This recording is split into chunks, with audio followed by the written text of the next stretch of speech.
வாழ்க வையகம், வாழ்க வையகம், வாழ்க வளமுடன். குருவே சரணம். உன்னிலே நான் அடங்க, என்னுள்ளே நீ விளங்க,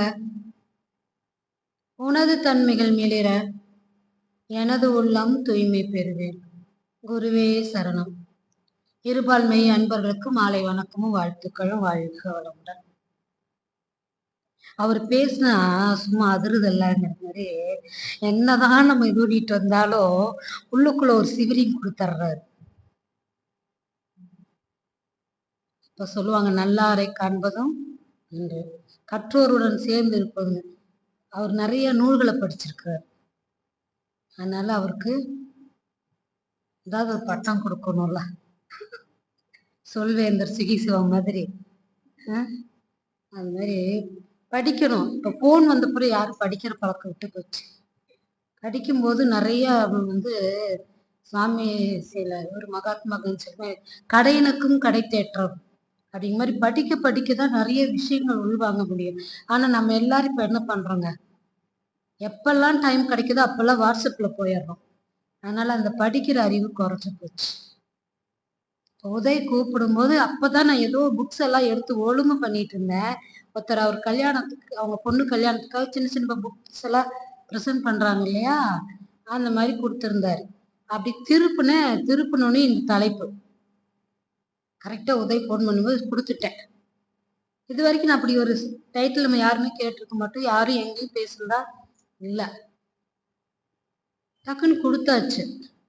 ஆனா கொடுத்துட்டு அந்த அன்னைக்கு மழை வந்து தடுத்துச்சு. போன வெள்ளிக்கிழமை இயற்கை தடுத்தது. ஏதோ ஒரு காரணத்தினால இது 3வது வாரம் இன்னைக்கு மழை வந்தது.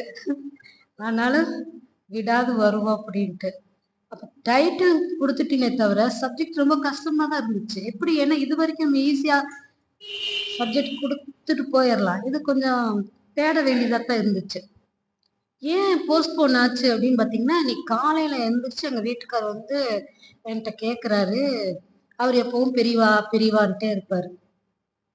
அப்ப இந்த பெரியவாவை பத்தி சொல்ற சுவாமிநாதன் சொல்றாரு, சும்மா பெரியவா பெரியவான்னு வாயில சொன்னா மட்டும் பத்தாது அப்படிங்கிறாரு. அப்படின்னா எப்படி சொல்லணும் அப்படின்னா, அப்ப ஆத்மாத்மா சொல்லணும். ஆத்மாத்மானா அப்ப ஆழ்மனம். அப்ப இவருக்கு எக்ஸ்பிளைன் பண்ண முடியல. கேட்டா அவர் எனக்கு சொல்ல தெரியலன்ட்டாரு. சரிதான். அப்ப நினைக்கிறேன், ஏன் இவ்வளவு நாள் தள்ளி போச்சுன்னா, இன்னைக்கு வேண்டாம் எனக்கு. அப்போ யோசிச்சு பாருங்க, இதை நம்ம சொல்றதுக்கு பிரபஞ்சம் என்ன பண்ணுதுங்க, ஏதோ ஒரு காரண காரியம் இல்லாமல் எதுவும் நடப்பதில்லை. அப்ப இன்னைக்கு அவர் கேட்கும்போது அப்ப தேடுதல், அப்ப எல்லாம் தேடுதல்னா என்ன தேடுதல் அப்படின்னா, நம்ம பொருளை தேடிக்கிறோம். ஏன்னா பொருள் இல்லாத இவ்வளவும் இல்லை. ஆனா பொருளை தேடுனா அதோட போதுமா? பொருள் மட்டும் போதுங்களா? போதாது. அப்போ நம்ம மனிதனாக பிறந்திருக்கிறோம். பிறந்துட்டோம் அப்படின்னா நம்மளுடைய வாழ்க்கை முழுமை அடையணும். அப்ப முழுமை அடையணும்னா இந்த 3 அவசியங்கிறாங்க. எந்த 3ங்க? தேடல், அனுபவம், மகிழ்ச்சி. அப்ப தேடல் அப்படின்னு சொன்னா எதை தேடிக்கணும் அதுதான் தெரியலைங்க. தேடுறோம், தேடிக்கிறோம், தேடிக்கொண்டே இருக்கிறோம். என்ன தேடுறோம்னு தெரியாமே தேடிக்கிட்டு இருக்கிறோம். எங்க தேடுறோம்? வெளியே தேடுறோம். அப்ப வெளியே தேடும் பொழுது பொருள், புகழ், புலனின்பம், அதிகாரம், இந்த 4ஐயும் தேடி என்ன பண்ணிட்டு இருக்குங்க, ஓடிக்கொண்டே இருக்கிறோம். சரி, ஓடிட்டோம், தேடிட்டோம், பொருள் கிடைச்சிருச்சு, மனசுக்குள்ள நிறைவு வருமா? வராது. நிறைமனம். இன்னைக்கு காலையில ரமேஷ் ஐயா தான் காயக்கல் படுத்தாரு. சொன்னாரு, இப்பதான் அம்பானி பையனுக்கு கல்யாணம் பண்ணாரு, இவ்வளோ 2000 வகை என்னமோ இது போட்டாங்க. ஆனா அவன் ஒண்ணு கூட அவரு சாப்பிடலையா, அவர் பையன் சாப்பிடலாம். 2000 உணவு வகைகள் போட்டும் ஒண்ணு கூட அவங்கனால, என்ன அமெரிக்காவுதோ ஆப்பிரிக்கா என்னென்ன நாட்டுல என்னென்ன உணவு இருக்கோ அத்தனையும் போட்டாங்க. ஆனா ஒண்ணு கூட அவங்கனால தொட முடியல. ஆனா பொருள் இருக்குது. அப்ப பொருள் என்ன பண்ணும், சரி பொருள் கிடைச்சிருச்சு, அதை அப்படியே நம்ம விட்டுருமோ, அதை பாதுகாக்கிறதுக்கு என்ன பண்ணுவோங்க, ரொம்ப சிரமப்படுவோம் இல்லைங்களா? ஒவ்வொருத்தரு மயக்கு. அப்போ அந்த ஒவ்வொருத்தர் பணத்தை தேடுவாங்க. தேடி என்ன பண்ணுவாங்க தெரியுங்களா? எங்க வச்சுக்குவாங்க? யாருக்காவது தெரியுங்களா? வச்சவங்க யாராவது இருக்கீங்களா? கட்டுக்கட்டா பணம் வச்சு. எம்ஜிஆர் எங்க வச்சிருந்தாருங்க? போட்டு அதனால பெட்டை போட்டு படுத்துக்குவாங்க. நிம்மதியா தூங்க முடியுமா? இப்ப நமக்குள்ள ஜீவகாந்த மாற்றம் ஏற்பட்டுட்டே இருக்குது. அதை எத்தனை பேர் உணர்ந்திருக்கீங்க? ஒருத்தர் நம்மளை கிராஸ் பண்றாங்கன்னா அது உடனே மாற்றம். அவங்களுடைய காந்தம் எப்படி இருக்குது, நம்மளுடைய காந்தத்துக்கு முரண்பாடுன்னா நமக்குள்ள ஒரு முரண்பாடு. ஒருத்தரோட காந்தம் நமக்குள்ள ஒத்து வருதுன்னா அதுக்குள்ள ஒரு மாற்றம். அப்ப அந்த அளவுக்கு நம்ம என்ன பண்ணணுங்க, உணர்ந்து கொள்ள வேண்டும். அப்ப பொருளை பாதுகாப்பதற்கு அதிகமாக சிரமத்தை மேற்கொள்கிறோம். அடுத்து புகழ். புகழுக்கு மயங்காத மனிதர்கள் இருக்காங்களா? அது வஞ்ச புகழ்ச்சியா இருந்தாலும் ஓகே, எனக்கு தேவை என்னை பத்தி ஸ்துதி பாடணும், முகஸ்துதிம்பாங்க இல்லையா? அது அப்ப புகழ் கிடைச்சிருச்சுன்னு வைங்க, அது என்ன பண்றோங்க, பகீரத பிரயத்தினால தக்க வச்சுக்கணும். புகழை ஒரு தடவை மட்டும் இல்ல, கடைசி வரைக்கும் அந்த புகழ் நிக்கணும் அப்படின்னா அந்த புகழை தக்க வைக்க பகீரத பிரயத்தனம். அன்னை தெரசாவுக்குள்ள அப்படி இல்லை, அது தானா வந்துச்சு. இது நாமளா தேடி தேடி என்ன பண்ணுவாங்க, புகழை தேடி ஓடும். அப்ப அந்த புகழையே தக்க வைக்கிறதுக்கு பகீரத பிரயத்தனம் பண்றோம். சரி, அடுத்து புலனின்பம். அப்ப புலனின்பம் நமக்கு எல்லாருக்குமே தெரியும். புலனின்பம் நல்லதா கெட்டதா? 8 மணி வரைக்கும் நல்லதுங்க. 8 மணிக்கு மேல சோறு முக்கியமா தங்கம் முக்கியமான, யோ சோறு முக்கியம் போ அப்படின்ட்டு ஓடிடுவோம். அப்போ எல்லாருக்கும் தெரியும், அளவு முறையை கடைபிடிக்கணும்னு தெரியும். ஏன்னா சாமிஜி நமக்கு கொடுக்கறதே பஞ்சேந்திரிய தவத்துல புலனின்பத்தை கட்டுக்குள்ள கொண்டு வரணும்னு தான். ஆனா நம்ம என்ன பண்றோங்க, தெரியும் அளவு முறை 5 அளவு முறையில நம்ம 5 கடைபிடிக்கிறோமா? காலையில் ரமேஷ் ஐயா சொன்னாரு, காலையில எழுந்திரிச்சு இதுன்றக்குள்ள நமக்கு எத்தனை ஆயிரம் எண்ணங்கள் வருதுன்னு சொல்றாரு. அப்போ நமக்கு ஆயிரம் எண்ணங்கள் வருதுங்கிறாரு. ஒரு எண்ணத்தை ஃபர்ஸ்ட் முதல்ல வந்த எண்ணத்தை நம்மளால கண்டுபிடிக்க முடியுங்களா? முடியாது. ஏன்னா அவ்வளோ எண்ணங்கள் போகிறது. அத்தனை எண்ணங்களும் எனக்கு நல்ல எண்ணங்க சொல்ல முடியுங்களா? 1600 எண்ணங்கள் வருதுன்னு வச்சுக்கோங்க, 1599 எண்ணமும் எனக்கு நல்ல எண்ணங்க. 1599 எண்ணமும் எப்படி வருதுங்க, நெகட்டிவ் இல்லையா? அப்ப புலனின்பத்துல அளவு முறை தெரிந்தும் நம்ம வரம்பு மீறி அனுபவித்து கொண்டேதான் இருக்கிறோம். அடுத்து அதிகாரம். அதிகாரம் கை கொச்சுன்னா அதான் சுவாமி என்ன சொல்றாருங்க, தான். அப்ப அந்த அதிகாரம் கிடைச்சிருச்சு அப்படின்னாக்கா குரங்குக்கு கொஞ்சம் கொண்டு போய் கோட்டை கொடுத்து பாருங்க, என்ன பண்ணுங்க, ஏன் கல்லு குடிச்சு குரங்காட்ட ஆடுறீங்க கேட்பாங்க இல்லையா? அந்த அதிகார போதைன்னு சொல்லலாம். அந்த போதையில சிக்கிட்டு இருப்போம், தான் தனது. அப்ப இந்த இன்பங்களை அனுபவிக்கிறதுக்கு தான் நம்ம வாழ்க்கையில எதை செய்து கொண்டிருக்கிறோம், தேடிக்கொண்டிருக்கிறோம்.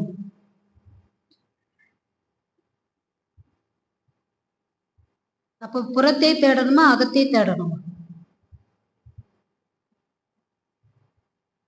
எதுல தேடணுங்க? ஆனா தேடுறோமா? வெளியில தான் தேடுறோம். அப்ப சுவாமி என்ன சொல்றாருங்க, தேடுகின்ற பொருள் என்ன, ஏன், எதுக்கு? நமக்கு தெரிந்தவர் யார்? கிடைக்கும் இடம் ஏது? ஈதெல்லாம் நாடுகின்ற பழக்கம் சிலரே கொள்வார். ஞானம் அதை தேடும், அதனை மறந்து ஓடுகின்றார். உருக்கமுடன் தேடுகின்றார், ஒடுங்கி நின்று அறியும் அதனை விரிந்து காணார்ங்கிறார். வாடுகின்றார் உளம் நொந்து, இருளை தேட விளக்கெடுத்து போவதை போல முரண்பாடன்றோங்கிறார். அப்ப தேடுகிற பொருள் என்ன, எது, ஏன்? நமக்கு தெரிஞ்சவங்க யாரு? எதுவுமே தெரியாம தேடிக்கிட்டே இருக்கிறோம். அதுலயும் பணம் தான் இன்னைக்கு பிரதானம். 40 வயசுக்கு மேல போயிட்டா பணம் தான் அப்படின்னு ஒருத்தர் வாட்ஸ்அப்ல அனுப்பிச்சிருக்கிறாரு. அப்ப 60 ஆயிடுச்சே. ஏன்னா கல்லறை முதல், ஆமா கருவறை முதல் மாத்தி எடுத்தோடனே கல்லறை போயிட்டேன். கருவறை முதல் கல்லறை வரை சில்லறை தேவைங்க. இன்னைக்கு சில்லறையா நோட்டு. அது இப்ப இதுல போயிட்டு இதுல போயிட்டு அவங்க படுக்க வச்சிட்டோம்னா அந்த பிணத்து மேல வச்சு எல்லாம் கும்பிடுவாங்க. அவங்க எரிக்க போறவன் பணம் வையுங்கிறான். இப்ப பணம் வச்சாத்தான் அவன் பாடி எடுப்பான். நெத்தியில 1 ரூபாய் வைக்கிறது இல்லை. இப்போ பணம் அவன் போயிட்டா கூட பணம் இருந்தா தான் அவன் போய் சேர முடியும் நிம்மதியா. இல்லைன்னா அந்த உடம்பு எரியாது. அப்ப பணத்தை சேர்த்து வச்சுக்கிட்டு தான் என்ன பண்ணணுங்க, என்னுடைய அந்திம காலத்துக்கு பயன்படட்டும் அப்படின்னு பணம் சேர்த்து வச்சுட்டு போகணும். இல்லைன்னா யாரும் நிம்மதியா எடுத்து நம்மள கரை சேர்த்த மாட்டாங்க. அப்ப பணம் தான். அப்ப பொருள் இல்லாருக்கு விலகம் இல்லைன்னு வள்ளுவர் சொல்லிட்டாரு. அதனால நான் பணத்தை தேடித்தான் போய் ஆகணும். ஏன்னா பணம் இல்லைன்னா நான் இங்க பவானி வந்து சேர முடியுமாங்க? டவுன் பஸ்ல கூட காசு வாங்கிட்டான். சும்மா வந்து பரவாயில்ல இவங்க பேராசிரியர் அப்படின்னு காசு வாங்காம அனுப்புவாங்களா? காசு வாங்கிட்டான். அது 10 ரூபா இருந்தது இப்ப 12 ரூபா ஆயிடுச்சு. 2 ரூபா சில்லறை இருந்தா இல்லைன்னா இறங்குன்றுவாங்க. 2 ரூபா தானே விடுவாங்களா சொல்லுங்க? ஒரு அம்மா ஸ்டிக்கர் போட்டுக்கு 1 ரூபா பத்தலைங்க, ஜிபே பண்ணுட்டாங்க. யோசிச்சு பாருங்க, 1 ரூபா பத்தலையும் சரி பரவாயில்லம்மா 4 ரூபா கொடுத்துட்டீங்க, 1 ரூபா தானேன்ட்டு இது பண்ணல. அந்த 1 ரூபாய் ஜிபே பண்ணுங்க நாங்க. அப்ப எவ்வளவு முக்கியங்க? எதுக்கு முக்கியம்? காசு, பணம், மணி, துட்டு. இதுதான். ஐயா பிஹெச்டி பண்ணார், சும்மா பண்ணாரான்னு கேளுங்க. ஆலியார் அறிவித்துக்குள்ள பண்ணினாரு, பிஹெச்டி பண்ணாரு அப்படின்னு சொல்லிட்டு அவங்கள ஃப்ரீயா பண்ண விட்டாங்களா? பேச மாட்டேங்கிறாரு. அப்ப அமைதி என்னங்க? ஆமான்னு சொல்லு. ஆமா. ஏன்னா பணம் இல்லாம எதுவுமே செய்ய முடியாது. அதனால பொருளை தேடித்தான் ஆகும். ஆனால் அதுவே நிரந்தரமானதா அப்படின்னு இல்லை. கூத்தாட்டவை செல்வம் புலாத்தெற்று போக்கும் அது விழிந்தற்றுன்ட்டார் வள்ளுவர். செல்வம் நிலையாமைங்கிறார். ஆனா நம்ம அதை தேடிட்டு இருக்கிறோம். செல்வத்துள் செல்வம், செவி செல்வம், அச்செல்வம், செல்வத்துள் எல்லாம் தலை தெரிஞ்சாலும் நம்ம என்ன பண்றோங்க, தேடுகிறோம். சரி வேண்டாம், தேடல் விட்டுறலாமா? நீங்க தான் தேடுறது கஷ்டம்னு சொல்லிட்டீங்க, தேட வேண்டான்ட்டீங்க. சரி நான் கம்முன்னு உட்காந்துக்கிறேன். சும்மா இருன்னு சொல்லிட்டோம். அப்ப சும்மா இருந்தா எதுக்கு போய் நான் தேடணும்? விட்டுறலாம்ல? விட முடியுமா? வீட்டுக்காரமா வந்து இப்ப அவர் பேச பேச அவர் கையத்தான் நான் பார்த்தேன். ஏன்னா இப்ப அவர் என்ன சொன்னாரு அறிமுகப்படுத்தும் போது? கவனிக்கல யாரும். அஸ்ட்ராலஜில 10 வருஷம் அனுபவம்னாரா, கைய பார்த்துட்டேன். கணவன் மனைவிக்குள்ள ஒரு அண்டர்ஸ்டாண்டிங், அதனால இப்படி வெள்ளையும் சொல்லையுமா வந்து அப்படி கவலையே இல்லைன்னு பாருங்க. இப்ப நமக்கெல்லாம் கவலையினோட ரூபம் அங்க இருக்கும். எப்படி? வாழ்க்கை துணையா இருக்கும். அவருக்கு வாழ்க்கை துணையே நிம்மதி. அப்ப நிம்மதியா இருந்தா தான் இப்படி பாருங்க, அப்படி ஒயிட் அண்ட் ஒயிட்ல அப்படி ஜம்முன்னு வந்து அப்படி தெளிவா அழகா பிரகாசமா அப்படி முகத்துல ஒரு தேஜஸோட பேச முடியும். நாம அப்படி பேச முடியுமா? சொல்லுங்க. ஏன்னா நமக்கெல்லாம் எங்க இருக்குதுங்க, எதிரில ஒரு ஒரு உருவத்தை கொடுத்து வாழ்க்கை துணைங்கிற பேர்ல கொடுத்து வச்சிருக்காங்க. அப்ப நம்ம எதை தேடுறது சொல்லுங்க? அப்போ தலையே நீ வணங்காய், தலையே நீ வணங்காய், தலைமாலை தலை கணிந்து தலையை நீ வணங்காய்ங்கிற தேவாரத்துல தேடி தேடி தேடனா தேவனை என்னுள்ளே கண்டு கொண்டேங்கிறார். அப்ப எங்க தேடணும்? 270 பாடல் பெற்ற ஸ்தலங்கள் இருக்குது. எல்லா ஸ்தலங்களுக்கும் நாயன்மார்கள் போனாங்க. போயிட்டு கடைசியில அவங்களும் என்ன சொல்லிட்டாங்க, உள்ள தேடணும், உள்கடை அப்படின்ட்டாங்க. அப்போ தெய்வ அறிவே திருந்திய அறிவுங்கிறார். உய்யும் நல்வழி உள்ளுணர் தவம்ங்கிறார். செய்யும் வினைகள் சீரமைக்க ஐயமில்லை அரும் பிறவி தொடங்குறார். அவர் உணர்ந்துட்டாருங்க. அதனால ஈஸியா சொல்லிட்டு போயிட்டாரு. நம்மளால உணரவே முடியல. இன்னைக்கு எங்க வீட்டுல அவர் கேட்டோன்னுதான் சொல்லிட்டேன். ஒரு விஷயத்த தெரிஞ்சுக்கிட்டோம், அதை புரிஞ்சுக்கிறது கஷ்டம்.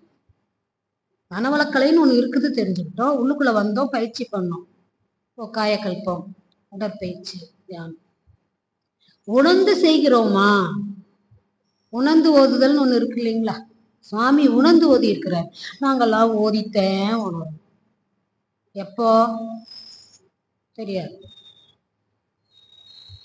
ஏதோ ஓதிக்கிட்டே இருப்போம். அது எந்த காலத்துல வரும்னு நமக்கு தெரியாது. ஏன்னா அவர்களுடைய கர்ம வினைக்கு ஏற்பதான் இருக்குது. சொன்னார் இல்லைங்களா, நுண்ணி நூல் கற்பினும் மட்டும் தன் உண்மை அறிவே மிகுன்னு. அந்த உண்மை அறிவுங்கிறது என்னன்னா, நம்ம கருமையத்துல பதிந்த அறிவு. நம்ம எத்தனை நூல் படிச்சாலும் எவ்வளவு கேட்டாலும் என்ன வருங்க? என்னுடைய இயல்பான குணம் எதுவோ அதுதான் வெளிப்பட்டே தீரும். அது நுனிப்புள் மேயறதுன்னு சொல்லுவாங்க. அப்ப நுனிப்புள் மேய்ஞ்சுக்கிட்டு இருந்தா நமக்கு என்ன வருங்க? இயல்பான குணம் தான் வரும். அவர் சொன்னார்ல, உன் பையன் ஒன்னதான் இருப்பான். அப்ப நான் படிக்கும்போது எப்படி படிச்சுனோ அதே மாதிரிதான் என் குழந்தை படிக்கும். ஆனா நான் என்ன இருக்கிறேன், என் பொண்ணோ என் பையனோ ஸ்டேட் ஃபர்ஸ்ட் வரணும். நம்ம பாஸ் கூட பண்ணியிருக்க மாட்டோம், அது தெரியாது இல்லையா? ஒரு பையன் மார்க் கொண்டு வந்து காமிச்சான், அப்ப கையெழுத்து போடணும். என்னடா மார்க் இவ்வளவு கம்மியா வச்சிருக்கேன்? அப்ப இது உங்க மார்க் ஷீட்பா அப்படின்னா. அது மாதிரி நம்ம என்ன பண்ணிட்டு இருக்கிறோங்க, நம்ம கிட்ட எதெல்லாம் இல்லையோ அதெல்லாம் நம்ம குழந்தைகிட்ட எதிர்பார்க்கிறோம், எதெல்லாம் இல்லையோ அதெல்லாம் தான் குழந்தைகிட்ட இருக்காது. ஆனா அது நமக்கு தெரியறது இல்லையா? அப்ப அதையே உணர்ந்துக்கிட்டோமா? தெரிஞ்சு வச்சிருக்கிறோம், என் பையன் இப்படித்தான் இருப்பான். ஆனா எப்படி இருப்பான்? எனக்கு ஒரு மகன் பிறப்பா, அழகா பாடி வச்சுட்டு போனாங்கல்ல. ஆனா நாம என்ன பண்ணிட்டு இருக்கிறோம்? நம்மளுடைய ஜெராக்ஸ் தெரியாது. அப்ப தேடிக்கொண்டே இருக்கிறோம். அப்ப தேடும் பொழுது நமக்கு என்ன கிடைக்குங்க? அனுபவம். அனுபவம் எப்படி இருக்கும்? கண்ணதாசன் ஒரு படத்துல பாட்டு பாடினான் இல்லையா, அந்த அனுபவம் தான் நானு அப்படின்னு. அனுபவம் ஒரு கடுமையான ஆசிரியருங்க. அது என்ன பண்ணுங்க, வலி வேதனை துன்பம் எல்லாத்தையும் கொடுத்துதான் நமக்கு பாடத்தை கற்பிக்கும். சும்மா எல்லாம் கொடுத்துறாரு.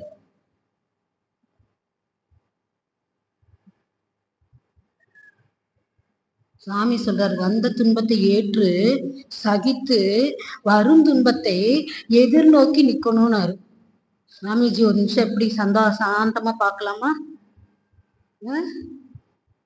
நமக்கு இங்க ஒரு சின்ன துன்பம் வந்துட்டு நம்மளால தாங்க முடியல. இதுல என்ன சொல்றாருங்க, வந்த துன்பத்தை ஏற்று சகித்து வரும் துன்பத்தை எதிர்நோக்கி வேற நிக்கணுமா? இப்பமா இல்ல வந்த துன்பத்தை அவர் சொன்ன மாதிரி வாழ்க்கை வளமுடன், வாழ்க்கை வளமுடன், எனக்குத்தானே வந்த சந்தோஷம் ஏத்துக்கிறேன், முடியுமா? இன்பம் வந்தா சந்தோஷமா ஏத்துக்கிறோம். ஆனா துன்பம் வந்துருச்சுன்னா உலகத்திலேயே எனக்கு மட்டும்தாங்க அப்படி, அது சொல்லாதவங்க யாருமே கிடையாது. எனக்கு மட்டும்தான் எந்த இவ்வளவு கஷ்டமோ. நொந்து வந்தேன் என்று ஆயிரம் சொல்லியும் உன் மனம் செவியோ அந்தமோ அப்படின்னு நடராஜர் பத்துல இருக்கு.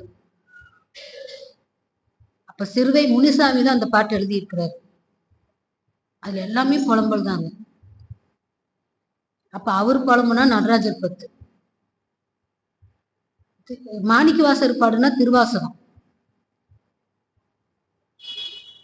தேவாரம், திருப்புகழ் எல்லாமே இப்படிதான் இருக்கு. ஆனா நாம பாடினா மட்டும்தான் என்னங்க புலம்பல்ன்றோம். அப்ப புலம்புறது கூட எப்படி இருக்கணுங்க, இறைநிலையை சார்ந்து புலம்ப வேண்டும். நாம எதை சார்ந்து புலம்பிட்டு இருக்கிறோம்? என் வீட்டுக்காரர் இப்படி சரியில்லைங்க, அது சரியில்லைங்க, அப்படி பண்றாருங்க, இப்படி பண்றாங்க, என் பொண்ணு படிக்க மாட்டேங்குது, என் பையன் ஊரை சுத்துறான்.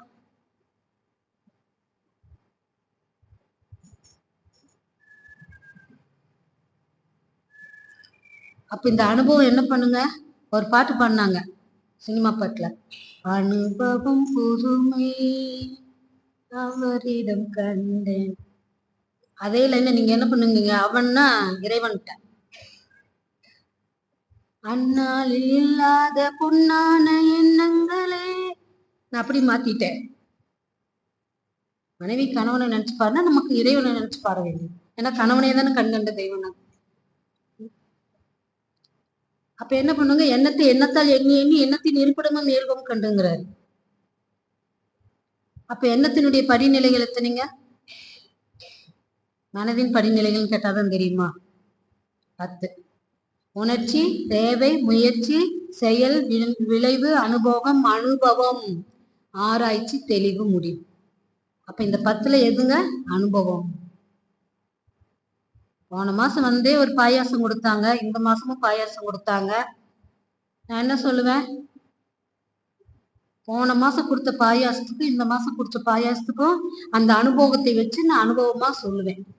இது இப்படி இருந்துச்சுங்க, போன தடவை ஜவ்வரிசி பாயாசம் கொடுத்தாங்க, இந்த தடவை பாசிப்பருப்பு பாயாசம் கொடுத்துருக்காங்க. அப்ப அந்த அனுபவம். அப்ப அனுபவம் அப்படின்னா சாமி என்ன சொல்றாருங்க?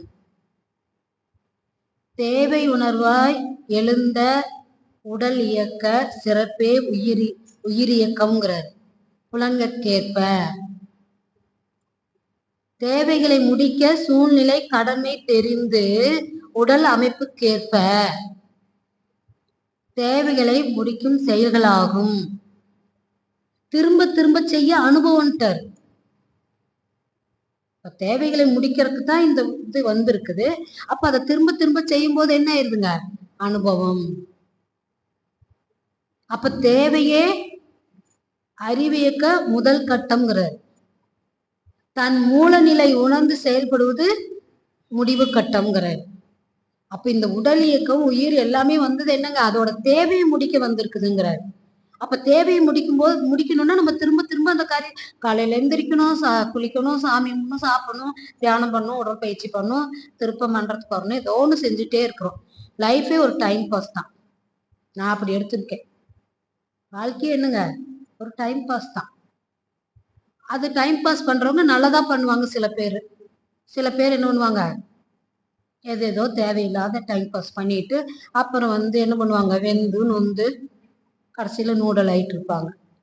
அதையே கொஞ்சம் மாற்றி கொஞ்சம் அனலைஸ் பண்ணிட்டோம் அப்படின்னா உடல், உயிர், மனம், அறிவு இதெல்லாம் என்னன்னு தெரிஞ்சுக்கிறதா வேதாத்திரி. அப்ப உடலை பற்றின அறிவே நம்ம கிட்ட இல்லையே. ஏன்னா சுவாமி அதுதான் முதல்ல எடுத்தோடனே அருட்பேராற்றலின் கருணையினால் உடல் நலம். பயிற்சிக்குள்ள வந்தவுடனே கொஞ்சம் தெரிஞ்சிருக்கும். முழுமையா அனுபவிச்சு நான் மாத்திக்கிட்டேன்னா இல்ல. ஏன்னா ஜெனட்டிக்கா சில பிரச்சனைகள் வந்தே தீரும். நான் என்னதான் பயிற்சி பண்ணினாலும் சில விஷயங்கள் என்ன பண்ணுதுங்க? சொன்ன மாதிரிதான் உண்மை அறிவே மிகுன்னு சொன்னார் இல்லைங்களா? அது இயல்பா இருக்கிறது என்ன வருமோ அது வந்தே தீருது. அப்ப இதைத்தான் என்ன பண்ணணுங்க? அனுபவிச்சுதான் தீர்க்கணும், வேற வழி இல்லை. அனுபவித்து இப்ப அனுபவம்னு தானே பேசிட்டு இருக்கிறோம். சில கர்மாக்களை அனுபவித்துதான் தீர்க்க வேண்டும். அதுக்கு காஞ்சி பெரியவா சொல்ற உதாரணத்தை சொல்றேன். இப்ப என்ன சொல்றாரு அப்படின்னா, இத சொல்லியிருக்கேன்னா என்னன்னு தெரியாது. ஒரு பரம பக்தர் அவர் என்ன பண்ணிட்டு இருக்கிறாருங்கன்னா, ஒரு கோயில போய் இறைவனை தரிசனம் பண்ணுறதுக்காக அவரு பாத யாத்திரையா போறாரு. போகும் பொழுது அப்படியே பஜனையோட போறாரு. போயிட்டே இருக்கப்போ ஒரு இடத்துல களைப்பு வருதுன்னு இப்படி ஒரு திண்ணையில உட்கார்றாரு. உட்கார்ந்தவரு அந்த வீட்டுக்குள்ள ஏதோ சப்தம் வருதுன்னு இப்படி திரும்பி பாக்குறாரு. திரும்பி பார்த்தா ஒரு கணவன் மனைவி ஏதோ பேசிட்டு இருக்கிறாங்க. இந்த வெளியில ஏதோ சத்தம் கேட்டு அந்த அம்மா வெளியில வர்றாங்க. வந்தவொடனே இவரை பார்த்தவொடனே அந்த ஒரு தேஜஸ் அப்படின்னு சொல்லுவாங்க இல்லையா, இவரை பார்த்தவொடனே இந்த பொண்ணு என்ன பண்ணுது, எனக்கு கல்யாணம் பண்ணிக்கிறியான்னு கேக்குறாங்க. என்னம்மா இப்படி பேசுறீங்க அப்படின்னு சொல்லிட்டு உள்ள திரும்பி பார்த்தா, ஓ அவர் இருக்கிறாருன்னு பயப்படுறீங்களா? நீங்க இப்படி எல்லாம் பேசக்கூடாது, இது மகா தப்பு அப்படின்னு. இருங்க வரேன்னு சொல்லிட்டு அந்த அம்மா உள்ள போயிட்டு வெளியில வரும்போது அந்த அம்மா கையில என்ன இருக்குதுன்னா அந்த கணவருடைய தலை இருக்கு. இவருக்கு அப்படியே சரி ரஜினி சும்மா அதிர்தலன்னு பயந்துட்டு எந்திரிச்சு ஓடுறாரு. ஓடும்போது பாத்தீங்கன்னா அந்த நேரம் பார்த்து அரண்மனை காவலாளர்கள்லாம் வர்றாங்க. இந்த அம்மா உடனே அதான் நாட்டாம தீர்ப்பு மாத்தி சொல்லுங்க, இந்த மாதிரி பிளான மாத்திடுது உடனே. ஏன்னா இவங்க பாத்துட்டாங்கன்னா இவர் நடந்ததை சொல்லிடுவாரு, தன்னை பிடிச்சிருவாங்கன்ட்டு இவர் என்ன இது பண்ண வந்தாரு. அது எங்க வீட்டுக்காரர் தடுத்ததுனால எங்க வீட்டுக்காரர் இவரு வெட்டிட்டாருன்னு சொல்லிட்டாங்க. அப்படியே பிளேட்டை மாத்தி போட்டாங்க. இதை அவங்க நம்புவாங்கல்ல, ஏன்னா பெண்கள் சொன்னா நம்ம பெண்கள் இந்நாட்டின் கண்கள், சரிங்களா? அப்போ உடனே என்ன பண்ணிடுறாங்க, அவரை பிடிச்சிட்டு போறாங்க. பிடிச்சிட்டு போன உடனே அங்க அரண்மனையில ராஜா கிட்ட முன்னாடி நிறுத்துறாங்க. ராஜா ரொம்ப நல்லவர், கோவலனுக்கு தீர்ப்பு கொடுத்த மாதிரி, சரிங்களா? உடனே என்ன பண்ணிடுறாருங்க, அந்த 2 கையை வெட்டிடுங்கன்றாரு. அப்ப இந்த 2 கையும் வெட்டிடுறாரு. அப்புறம் இவர் மறுபடியும் மனசுக்குள்ள என்ன பண்றாருங்க, அந்த இறைவனை நினைச்சிட்டு அப்படியே மறுபடியும் பாடிட்டே போறாரு. அதுக்குள்ள அந்த இறைவனுக்கு அங்க கடவுளுக்கு எல்லாமே தெரியும் இல்லைங்களா? அப்ப ஆசிரியரியா அங்க இருக்கக்கூடிய மக்களுக்கு சொல்றாங்க, என்னுடைய பக்தர் என்னை தேடி வர்றாரு, அவர் நீங்க போய் சிறந்த மரியாதையோட அழைச்சிட்டு என்னுடைய ஆலயத்துக்கு வாங்க அப்படின்னு சொல்லிடுறாங்க. சரின்னு இவங்க எல்லாம் வந்து கூட்டிட்டு போறாங்க. போய் அந்த கோயிலுக்குள்ள போன உடனே அந்த கடவுளை பார்த்து, நான் என்ன பாவம் பண்ணேன், பிறந்ததுல இருந்து உன்னை மட்டும்தானே நினைச்சு உன்னுடைய நாமங்களை மட்டும்தானே சொல்லிட்டு இருக்கிறேன், எனக்கு ஏன் இந்த நிலைமைன்னு இப்படி 2 கையும் காட்டி கேட்கிறாரு. உடனே சினிமால வர மாதிரி பிளாஷ்பேக் என்ன ஆகுதுங்க அப்படின்னா, ஓன் பெரியல் பார்த்தீங்கன்னா ஒரு கசாப்பு கடைக்காரு. அவர் கசாப்பு கடைக்காரனால எல்லா ஆடு கோழி எல்லாம் வெட்டிட்டு இருக்காரு இல்லையா? அந்த கடைக்கு பக்கத்துல ஒரு மாடு நின்றுட்டு இருக்கு. அவருக்கு உடனே அது மேல ஞாபகம் வரும்ல, இதை எப்படியாவது வெட்டிடணும்னு நினைக்கிறாரு. இந்த அண்ணன் அதுக்குள்ள போய் என்ன ஆயிடுச்சுங்க, அது பிறர் மன தூண்டல் மாதிரி இதுக்கு தெரிஞ்சிருச்சு. உடனே அது தப்பிச்சு ஓடுது. தப்பிச்சு ஓடினோடனே இவன் பின்னாடியே துரத்திட்டே வரான். இது அப்படியே ஒரு காட்டுக்குள்ள ஓடுது. ஓடும்போது பாத்தீங்கன்னா ஒருத்தர் உட்காந்து இப்படி அமைதியா உட்கார்ந்துட்டு இருக்கிறாரு. அப்போ அது எங்க போச்சுன்னு தெரியல. இவர் உட்கார்ந்து இருக்கிறவரை பார்த்து கேட்கிறாரு, அது எங்கெங்க போச்சு, இந்த வழியா ஒரு மாடு வந்துச்சா, எங்க போச்சுன்னு. இவர் எதுவுமே பேசல. இவர் 2 கையை மட்டும் இப்படி திருப்பி காட்டுறாரு. அவ்வளவுதான். இப்படி போச்சு அப்படி போச்சு இருந்தது. கையை அப்படி லைட்டா பொசிஷன் மாத்துறாரு. இவர் உடனே போய் அந்த மாடை வெட்டிடுறாரு. இதேதான் இப்ப அடுத்த பிறவியில இந்த மாடா வந்தது கணவன், அந்த இந்த பெண்ணா வந்தது மாடு, அந்த கசாப்பு கடைக்காரன் தான் கணவன், இந்த காட்டி கொடுத்தாருல அவருதான் இந்த பிறவியில துறை. அப்ப எத்தனை பிறவியானாலும் நாம் செய்த கர்மாவை நம்மை தவிர வேற யாரும் அனுபவித்து தீர்க்க முடியாது. இப்ப சொல்லுங்க, அனுபவம் எவ்வளவு பெரிய கடுமையான ஆசிரியர்னு. பாடத்தை கற்பிக்கும் பொழுது நமக்கு துன்பத்தை எல்லாம் கொடுத்துதான் பாடம் கொடுக்கும். அடுத்து இந்த அனுபவத்துல 2 இது இருக்குது. ஒண்ணு சொந்த அனுபவம், ஒண்ணு பிறருடைய அனுபவம். இதுல எது நமக்கு அதிகமா இருக்கும்? சொந்த அனுபவங்களைத்தான் நம்ம நம்புவோம், மற்றவர்களுடைய அனுபவத்தை நம்ப மாட்டோம். இதுக்கு அவர் உதாரணம் என்ன கொடுத்திருக்கிறாருன்னா, இப்ப மன்றத்துக்கு வரோம், உடற்பயிற்சி செய்யறோம். ஆனா அவருக்கு குறிப்பா பெண்களேன்ட்டாரு. பெண்களை கேட்ட டைமே இல்லைன்றுவாங்க இல்லைங்களா? புதுசா ஒரு அன்பர் வர்றாரு, அவர் தொடர்ந்து உடற்பயிற்சி செய்யறாங்க. செஞ்சோன்னா அவங்களுக்கு உடல் இருக்கக்கூடிய அந்த பெயின் எல்லாம் போயிருச்சு. இப்ப அவர் சொன்னோன்னு இவங்க நம்புவாங்களா மாட்டாங்களா? நம்ப மாட்டாங்க. ஏன்னா தன் அனுபவிச்சா மட்டும்தான் அது உண்மை. ஏன்னா சந்தேகம் வரும், இவங்க போய் சொல்றாங்களோ அப்படின்னு. அப்ப என்னுடைய சொந்த அனுபவம் எனக்கு என்ன பண்ணுங்க, பாடத்தை கற்பித்து கொடுக்கும். பிறருடைய அனுபவம் எனக்கு என்ன பண்ணாதுங்க, நம்பிக்கையை கொடுக்காது. ஆனா நானே தான் அனுபவிச்சு தெரிஞ்சுக்கணும்னா இந்த பிறவி பத்துமா? அப்ப பிறருடைய அனுபவங்கள்லயும் நம்ம என்ன பண்ணிக்கணுங்க, கருத்தை எடுத்துக்கொள்ள வேண்டும். அப்ப கற்றது கருத்து விரிவுங்கிறார், பெற்றது நிறைவு பேரானந்தம், அற்றது பழிச்செயல் அழுத்த பதிவுகள். அப்ப உற்றது பிறவி பயன் மெய் அறிவுங்கிறார். அப்ப நமக்கு அனுபவத்துல எத்தனை கத்துக்கிறோம் இல்லையா? கற்க கசடர கற்பவை கற்றபின் நிற்க அதற்கு தர. அப்ப எத்தனை விஷயங்களை கத்துக்கிட்டோமோ அந்த கத்துக்கிட்ட விஷயத்துல நிற்கிறோம். ஆனா நம்ம என்ன பண்ணிடுறோங்க, மறந்து, விழிப்பு நிலையை மறந்து மறந்து மீண்டும் என்ன பண்ணிட்டு இருக்குங்க, துன்பத்தை தேடிட்டு இருக்கோம். ஆனா இந்த துன்பம் இன்பம் இதெல்லாம் எங்கிருந்து வருது? பொருள் மூலமா வருது, நபர்கள் மூலமா வருது, ஒரு நிகழ்ச்சி மூலமா வருது அப்படின்னு நாம நினைச்சுக்கிட்டு இருக்கிறோம் இல்லைங்களா? ஆனா அதுல இருந்தெல்லாம் வரல, நம்மளுடைய மனதிலிருந்து வருகிறது. அப்ப இன்பம் துன்பம் இவை 2ம் எங்கிருந்து தோன்றுகின்றது என ஆராய்ந்தேன். இன்பமே எங்கும் எதிலும் நிறைந்துள்ளது, இன்பத்தின் அளவு முறை மாறும் பொழுது ஏற்படும் ஓர் பொருத்தமில்லா உணர்ச்சியே தான் துன்பமாய் கண்டேங்கிறார். அப்ப இதெல்லாம் எங்கிருந்து வருதுன்னா நமக்குள்ள இருந்து வருது. ஆனா நாம என்ன நினைச்சிட்டு இருக்கிறோம், வெளியில இருந்து வருகிறது, யார் மூலம் வருகிறதுன்னு அங்க போய் தேடிட்டு இருக்கிறோம். இப்ப இது ரெண்டு எனக்குள்ள இருந்து வருதுன்னு தெரிஞ்சுட்டா தேடலே இல்லைங்கிறாரு. ஆனா நாம என்ன சொல்றோங்க, ஏதாவது கஷ்டம் வந்துச்சுன்னா அவங்களால வந்துச்சு, அதால வந்துச்சு அப்படின்னு சொல்றோமா இல்லைங்களா? எச்செயலும் மூலமேனும் எண்ணத்தாலாகும், இன்ப துன்ப காரணமும் அதுவே ஆகுங்கிறார். அப்ப நமக்கு நடக்கக்கூடிய நிகழ்ச்சிகள் எல்லாமே நம்மளுடைய எண்ணத்தினுடைய மூலமா தான் நடக்கிறது.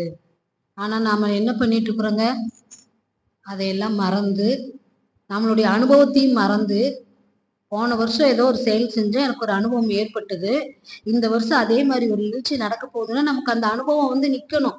ஆனா மறந்துடும். மறந்துட்டு என்ன பண்ணிட்டு இருக்கிறோங்க, தேடிக்கொண்டிருக்கிறோம். அப்ப எல்லாமே நம் மனதிலிருந்து வருகிறது என்று தெரிந்து கொண்டால் தேடலுக்கு அவசியமே இல்லைங்கிறார்.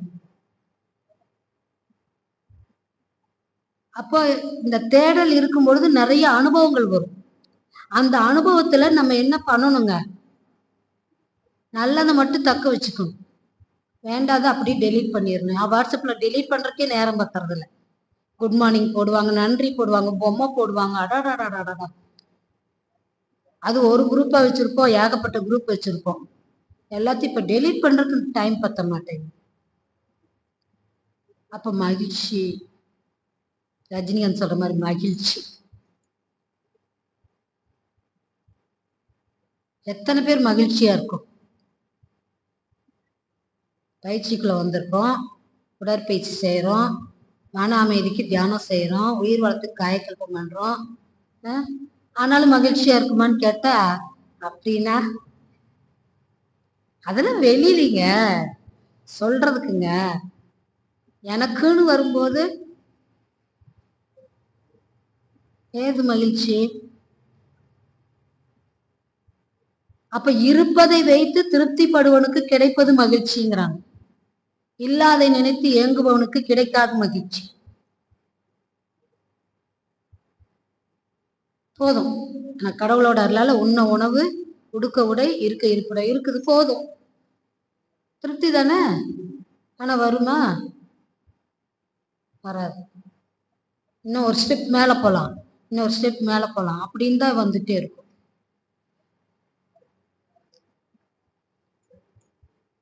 எதை கிடைச்சாலும் போதாது, இன்னும் வேணும், இதுக்கு மேல வேணும் அப்படின்னு இருக்கிறோம். அப்ப எப்படி மகிழ்ச்சி கிடைக்கும்?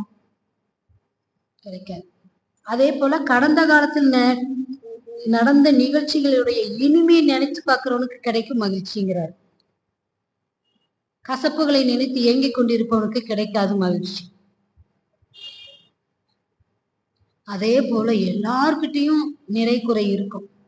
நிறைய உள்ள மனிதர்களும் கிடையாது, குறையே உள்ள மனிதர்களும் கிடையாது. நிறை குறை இரண்டுமே இருக்கும். என் குற்றம் நீக்கி பிறர் குற்றம் காண்பிக்கின் என் குற்றமாகும் இறைக்கின்றார் வள்ளுவர். அப்ப என்னுடைய குற்றத்தை விட்டுட்டு பிறருடைய குற்றத்தையே பார்த்துட்டே இருந்தேன்னு வைங்க, எனக்கு கிடைக்குமா மகிழ்ச்சி? அப்ப எல்லார்கிட்டையும் நிறைய காண்பவனுக்கு கிடைப்பது எதுங்க? மகிழ்ச்சி. குறைய காண்பவனுக்கு மகிழ்ச்சியே கிடைக்காது. சுவாமி அதனாலதான் சொல்றாரு, ஒரு புழுப்பூச்சியை கூட குறை சொல்லாதுன்ட்டார். நானும் யோசிச்சு பாக்குறேன், புழுப்பூச்சியை கூட குறை சொல்ல கூடாதுங்கிறாரே அப்படின்னு நம்ம யோசிச்சு பார்த்தோம்னா நம்ம லைஃப்ல அது எங்கேயாவது நமக்கு வந்து அது பாடத்தை கொடுக்கும். இன்னைக்கு காலையில சொன்னாரு, கரப்பாம்பூச்சி மட்டும் நீங்க அடிச்சீங்கன்னா தலைகீழா விழுந்துரும்னாரு. ஏன்னா அது வந்து இயற்கையோட ஒத்து போகுதாமா. அந்த குண்டு அணுகுண்டெல்லாம் போட்டப்ப கூட எல்லாரும் போறாங்களாம், ஆனா கரப்பாம்பூச்சி மட்டும் போகவே இல்லை. ஏன்னா அது பூமியினுடைய கதிரியக்கத்துக்கு ஏற்ப ஒத்து அப்படியே என்ன பண்ணிட்டு இருக்குங்க, அது வாழ்ந்து கொண்டிருக்கிறது. அப்ப ஒரு கரப்பாம்பூச்சி கூட நம்ம என்ன பண்ணக்கூடாது, அடிக்க கூடாதுங்க. ஆனா அதுக்காக வீட்டுக்குள்ள விட்டுறலாமா? சொல்லுங்க. அப்ப ஒரு புழுப்பூச்சியை கூட குறை சொல்லக்கூடாது. அதுக்கு அழகா ஒரு கவி சொல்லுவார், பறையொலியால் சங்கீதம் பயனற்று போவதில்லை போல குறை காண்போர் வாழ்வில் அமைதி இருக்காதுன்ட்டு. ஆனா காலையில எந்திரிச்சோடனே கணவன் மனைக்குள்ள என்ன வருங்க, குறை சொல்லிட்டே இருக்கும். எனக்கு இன்னைக்கு ஒரு அவமானம் நடந்து போச்சுங்க, எங்க பேரை வந்து ஏதோ புக்கு படிக்கும் போது ஒரு பெரிய ஒரு வார்த்தை, அந்த வார்த்தை கூட இப்ப எனக்கு ப்ரொனவுன்ஸ் பண்ண தெரியல. அதுக்கு மீனிங் சொல்லும்போது தாத்தா பாட்டி மாதிரியா அப்படின்னா நம்ம அது வந்து விடாது சண்டை போடுறதுக்கு அர்த்தம் அந்த வார்த்தை. அப்ப விடாது சண்டை போட்டு கணவன் மனைவினாலும் விடாம சண்டை போட்டுட்டு தான் இருப்பாங்க. என்னைக்காவது அவங்க சந்தோஷமா காலை பொழுதுல இருந்து மாலை பொழுது வரைக்கும் என் உயிர் நீதானே அப்படின்னு பாடிட்டு இருப்பாங்களா? எப்ப பார்த்தாலும் கணவன் மனைவி குறை சொல்றது, மனைவி குறை சொல்றதே தான் வேலை. அப்ப என்ன பண்ணிட்டு இருப்பாங்க? அப்ப அவன் சொன்னா தாத்தா பாட்டி, அதுலயே தாத்தா தான் பாட்டி ஏதாவது சொல்லிட்டே இருப்பாங்க அப்படின்ட்டு நம்ம எனக்கு ரொம்ப பேரை வந்து சொல்ற அளவுக்கு இப்படி அவமானம் ஆயிப்போச்சு அப்படின்னு மனதுக்குள்ள இன்னைக்கு என்ன இருந்ததுன்னா ஒரு சின்ன வருத்தம் இருந்தது. சரி, அவனுக்கு தெரியாது, நாளைக்கு அவனுக்கும் நாளைக்கு ஒரு லைஃப் வரும்ல, அப்பதான் இருக்குது. அதுக்கு இன்னும் 20 வருஷம் ஆகணும் இல்லைங்களா? அது வரைக்கும் நாம இருக்கோமோ இல்லையோ சொல்லித்தர முடியாது. அப்ப உடனே எங்க பொண்ணு கேட்டாலாம், ஏன்டா நானும் அப்பாவும் சண்டை போட்டுக்கிறது இல்லையான்னு. நீங்களும் தான் போடுறீங்க, ஆனா கம்மியா போடுறீங்க அப்படின்ட்டானம்மா. இதோட அவமானம் ஏதாவது இருக்குதுங்க? சரி அப்படின்னு சொல்லிட்டு சண்டை போட வேண்டாம் அப்படின்னு அமைதியா இருக்கலான்னாலும் அந்த சூழ்நிலை என்ன பண்ணுதுங்க, விட மாட்டேங்குது நம்மள. அப்படியே உடனே எங்க வீட்டுல சொன்னார், இப்ப போறீல கிளாஸ்க்கு போய் தற்சோதனை பண்ணிப்பாரு அப்படின்னாரு. இப்ப கடைசியில் எங்க திரும்புதுங்க, நமக்கே திரும்புது. திருநெல்வேலிக்கு அல்வாங்கிற மாதிரி நம்ம தற்சோதனை பண்ணிட்டு தான் இருக்கணும், ஆனாலும் பத்தலையாட்டு இருக்குது. அப்ப நிறைவு யாருகிட்ட வரணும்? எங்க வீட்டுக்கார்ட்ட வரணும். ஏதோ மனவளக்கலைக்கு போயிட்டு என் முண்டை திரும்பிட்டா நல்லா இருக்கிறா, எது சொன்னாலும் கேட்கறா, எது சொன்னாலும் கேட்கறதுக்கு இன்னும் ரோப்போவா இருக்கும், இல்லைன்னா கல்லூரி மங்கனாட்டு இருக்கும். நமக்கு கொஞ்சம் அறிவு வருது, கேட்ட என்னங்கிறாரு, உனக்கு அறிவு வந்துருச்சுன்னு உனக்கு ஒரு கர்வம். இது எங்க சார் வித்யா கர்வங்கிறாரு. வித்யா கர்வம்னா என்னங்க, படிச்சோங்கிற அந்த ஒரு இது இல்லைங்களா? அப்ப யோசிச்சு பாக்குறோம், மனவளக்கலைக்குள்ள வந்தோன்னு எல்லாம் பேராசிரியர்கள் ஆயிட்டோம் அப்படின்னு ஒரு தன்முனைப்பு வந்துரும் போல இருக்கு. நமக்கு தெரியாது உள்ளுக்குள்ள முனைப்பு இருக்குது, அது இருக்கிறத களையணும். ஆனா களை எடுக்கவே தெரியலையே. அது ஒரு பதவி, அவ்வளவுதானே தவிர பேராசிரியர் ஆயிட்டாங்கன்னா அவங்க எல்லாமே வெளுத்தவங்கன்னு கிடையாது. எல்லாம் இருக்கு. என்ன இருக்குதுங்க, மனத்துக்கண் மாசில நாதல் அனைத்தரன் நாவல் நீர பிறந்தாலும் மனதுக்குள்ள அவ்வளவு மாசு இருக்குது. இப்ப நம்ம எல்லாம் திரும்ப கேட்டதேதான், நீங்க எல்லாரும் நல்லவங்களா? என்னம்மா அங்கிருந்து வந்து இப்படி ஒரு கேள்வி கேட்டுட்ட, நீங்க சொல்லுங்க. அப்படியே ஆழ்ந்து போய் கேட்டுட்டு இருக்கிறாரு, பொசிஷன் மாறாம. நீங்க சொல்லுங்க, நீங்க நல்லவங்களா? நல்ல மாதிரி இருக்கேன், அவ்வளவுதான். பாருங்க நீங்க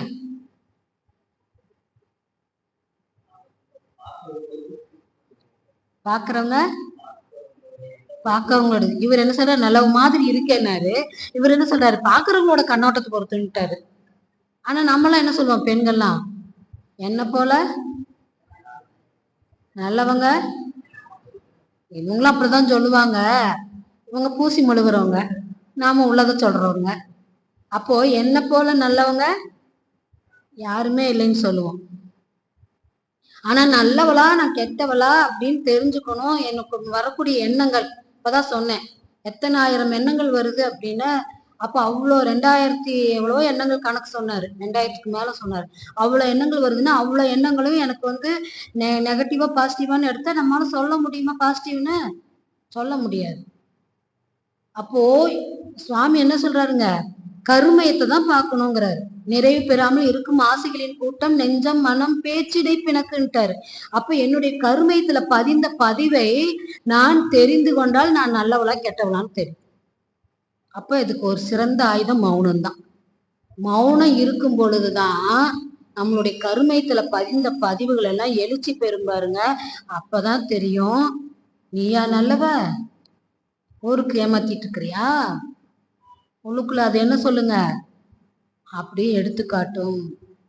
அப்ப என் வயது 3 முதல் பார்த்த காட்சிகள், கேட்ட ஓசைகள், சுவைத்த சுவைகள், முகர்ந்த மனம் அத்தனையும் என்ன விதமாய் என்னுள் பதிந்ததோன்னு சொல்லுவாரு.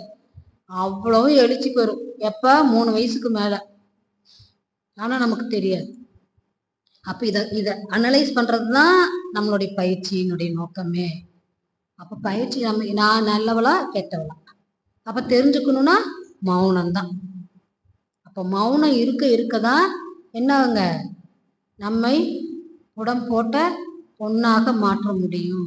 இல்லை அப்படின்னா அந்த கருமையத்துல பதிந்த பதிவு எப்ப போறது, பாவப்பதிகளும் போக்கும் வழிகளும் சொன்னாரா இல்லைங்களா? அப்ப அதெல்லாம் நான் எப்படி போக்கிக்கிறது? போக்கணும்னா எப்பவும் மகிழ்ச்சியா இருக்கணும். எது நடந்தாலும் சரி. இப்ப சொன்னாரா இல்லைங்களா? வா வா, துன்பம் தானே, வா வா, நான் ஏத்துக்கிறேன் அப்படின்னு சந்தோஷமா என்ன பண்ணணுங்க, அதை அனுபவிக்கணும். துன்பத்தை கூட சந்தோஷமா அனுபவிக்கணும். இங்க ஒரு ஊசி குத்திட்டா கூட, நான் போன டாக்டர் ஊசி குத்தாதீங்கன்னு முதல்ல சொல்லுவேன். ஒரு ஊசி குத்துனா கூட நம்மளால தாங்கிக்க முடியலையே, அப்புறம் எப்படி நம்ம அது சொல்லு இருக்கு பாருங்க, சொல்லம்பு. தீனா சுட்டப்புண் மாறும் மாறாதே, நாவினார் சுட்டப்படும். எவ்வளவுதான் பயிற்சி எடுத்திருந்தாலுங்க மனசு பக்குவப்படல.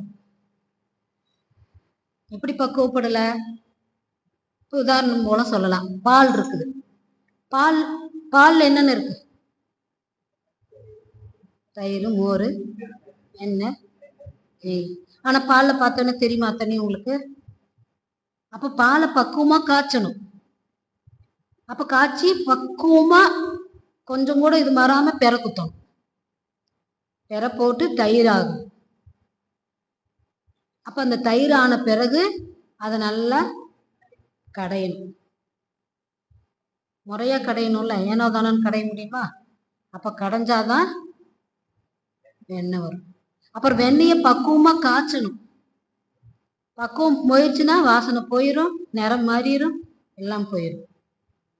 அப்ப அது மாதிரி நமக்கு கிடைக்கக்கூடிய அனுபவங்களை நம்ம பக்குவப்படுறோமா? எத்தனை அனுபவம் வந்திருக்கு வாழ்க்கையில பிறந்ததுல இருந்து. அது கல்யாணத்துக்கு முன்னாடி அதிகமா இருக்கும்ல, திருமணத்துக்கு முன் திருமணத்துக்கு பின். இதுல எது அனுபவம் அதிகம்? திருமணத்துக்கு பின் தான். திருமணத்துக்கு முன்னாடி ஜாலியா இருக்கிறோம், ஏன்னா எந்த கவலையும் இல்லை, அப்பா அம்மா பாத்துக்கிறாங்க. ஆனா திருமணத்துக்கு பின்னாடி எல்லாம் நாமளே பார்க்க வேண்டியதா இருக்குது. அப்ப நான் மகிழ்ச்சியா இருக்கேன், என் வீட்டுக்கார் கிடைச்சது நான் செஞ்ச பூர்வ புண்ணியம், வாழ்க வளமுடன் அப்படின்னு சந்தோஷமா ஏத்துக்கிட்டு, என் மனைவி கிடைச்சது, மனைவி அமைவதெல்லாம் இறைவன் கொடுத்து வரோம், சந்தோஷமா இருக்கிறோமா? அது நாமளாவே இருக்கலாம்ல, சொல்ல முடியல. அப்ப எப்ப அப்படி பக்குவம்னு சொல்றாங்க? இப்ப பரின்னு என்ன அர்த்தங்க? பரிபூர்ணம்னு சொன்னாங்க. பரின்னு என்ன அர்த்தம்? குதிரைன்னு தான் சொல்லுவாங்க எல்லாரும். நிறைய பரியாக்கி பரி நரியாக்கின்னு பாட்டுல பாடின மாதிரி. பரினா தங்கம்னு ஒரு அர்த்தம் இருக்குது பாத்தீங்களா? இது யாருக்கும் தெரியறது இல்ல. என் ஃப்ரெண்டு என்னை பரிபூர்ணம்னு கூப்பிடாம பரி பரின்ட்டே இருப்பான். ஏன்னா பரினா அவளுக்கு குதிரைன்னு மட்டும்தான் தெரியும், அதனால பரி பரின்னு இருப்பா. ஆனா பரினா தங்கம், பரிசன வேதி பரிசத்ததெல்லாம் வரிசை தரும் குவளையமாகும் சித்தர் படுறார். ஒரு பரிசத்ததெல்லாம் பொன்மயமாகுங்கிறார். அப்ப பரினா தங்கம்னு அர்த்தம். அத பரிபக்குவம்னு போட்டுக்குங்க. தங்கத்தை பக்குவப்படுத்தணும்ல, சுட சுட பொன் மிளிரும்னு, அது மாதிரி நம்மளை பக்குவப்படுத்திக்கணுங்கிறார். எத்தனை பேர் பக்குவப்பட்டுட்டோம்?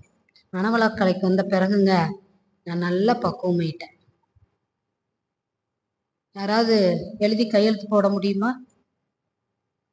சினம் தவித்தல் பேசிக்கொண்டே சினப்படுவார், கவலை ஒழித்தல் பேசிக்கொண்டே கவலைப்படுவார், ஆசை சீரமைத்தல் பேசிக்கொண்டே ஆசைப்படுவார். இப்ப எனக்கும் ஒரு ஆசை வந்துச்சுங்க. பாலியார்ல குருகுல கல்வி வச்சிருக்கிறாங்க. எலிஜிபிள் 50 வயசுக்குள்ளேன்ட்டாங்க. எபோ 16 சொல்லியிருக்கலாம்ல. நானும் போய் ஒரு 40 நாள் உட்காந்து அங்கேயே தங்கி படிச்சிருக்கலாம். அப்ப ஆசை என்ன வருதுங்க? வந்துகிட்டே தான் இருக்குது. இது பேராசை. ஒரு வயசுக்கு மேல அவங்க நிர்ணயம் பண்ணிட்டாங்க. இன்னொரு பொண்ணு என்ன சொன்னா, 50க்கு மேல சொல்லியிருக்கலாங்கம்மா அப்படின்னா, ஏய் 60க்கு மேலேன்னு சொல்லு, ஏன்னா எனக்கு 60க்கு மேல ஆயிடுச்சு. அப்ப இன்னொருத்தர் என்ன சொல்லுவாரு, 70க்கு மேலேன்னு சொல்லுங்க அப்படிம்பாங்க. அப்ப என்ன கிடையாதுங்க, எதுக்குமே அளவு முறை இல்லை. அப்ப அளவு முறை மீறி நம்ம என்ன பண்ணிட்டு இருக்கிறோங்க, வெளியே தேடிக்கொண்டு இருக்கிறோம். அப்ப எப்படி மகிழ்ச்சி கிடைக்கும்? அப்ப ஆழ்கடலில் முத்தெடுப்பவன் முதல் ஆகாயத்தில் பரப்பவன் வரை தேடுவது எதுங்க? மகிழ்ச்சி. இல்லைங்க நல்லா மகிழ்ச்சி தேடலைங்க அப்படின்னு இருப்பானா, அவன் ஆழ்கடல போய் முத்தெடுக்கிறதே எதுக்குதான்?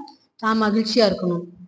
ஆகாயத்துல பறக்கிறவன் நிறைய பிஸ்னஸ் பண்ணி நல்ல கோடீஸ்வரனா வரணும்ட்டு அவன் மகிழ்ச்சியா இருக்கணும், அப்பதாங்க மகிழ்ச்சிம்பா, இல்லைங்களா? அப்ப ஒரு பாட்டுல பாடுறாங்க, இன்பம் எங்கே இன்பம் எங்கே என்று தேடு, அதை எங்கிருந்த போதும் தேடி நாடி ஓடுங்கிறாரு, இல்லைங்களா? அப்ப இன்பம் இன்பம்னு எங்க தேடிட்டு இருக்கிறோங்க? எங்கே நிம்மதி, இங்கே நிம்மதி, அங்கே எனக்கோர் இட வேண்டும். ஆனா நிம்மதி எங்க இருக்குது? அப்ப இருக்கும் இடத்தை விட்டு இல்லாத இடம் தேடி அலைகின்றான் ஞானத்தங்கமேனா. அப்ப இதே வள்ளுவர் என்ன சொல்றாருங்க? இழுக்காமை யார் மாட்டும் என்றும் வழுக்காமை வாயின் அது ஒப்பது இல்லை அப்படின்ட்டார். அப்படின்னா என்ன சொல்றாருன்னா, மகிழ்ச்சி மகிழ்ச்சின்னு சொல்லிட்டு நான் எனக்கு உரிய கடமையை செய்யாம விட்டுட்டேன்னு வச்சுக்கோங்க. அவரவருக்கு செய்ய வேண்டிய கடமை. இப்ப வாழ்க்கை துணை, குழந்தைகள் இல்லைங்களா, எல்லாம் இல்வாழ்வான் என்பான் இயல்புடை மூவர்க்கு நல்லாற்றின் நின்ற துணைங்கிற மாதிரி நான் கடமையை என்ன பண்ணுங்க, 3 பேருக்கும் செய்யணும். வாழ்க்கை துணை, பெற்றவர்கள், குழந்தைகள். அப்ப அதை விட்டுட்டு நான் பாட்டுக்கு மகிழ்ச்சி மகிழ்ச்சின்னு உட்காந்தேன்னா அந்த மகிழ்ச்சியில ஒரு பிரயோஜனம் இல்லைன்ட்டார். இன்னொரு குரல்ல இன்னொருபடி மேல போறாருங்க. இறந்த வெகுளின் தீதே சிறந்த உவகை மகிழ்ச்சியர் சோர்வுன்ட்டார்.